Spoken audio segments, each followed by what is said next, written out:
You ask Tiger to calculate. This deals with linear inequalities with one unknown. The final result is x equal or greater than 21 over 4 equal or greater than 51 over 4. Let's solve it step by step. Group all constants on the right side of the inequality. Add 5 to both sides.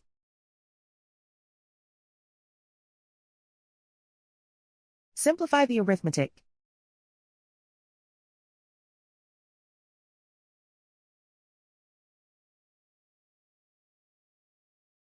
Isolate the x. Divide both sides by 4.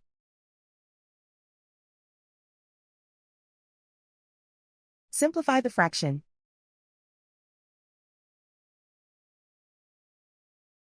Plot the solution on a coordinate grid. And so the final result is x equal or greater than 21 over 4 equal or greater than 51 over 4.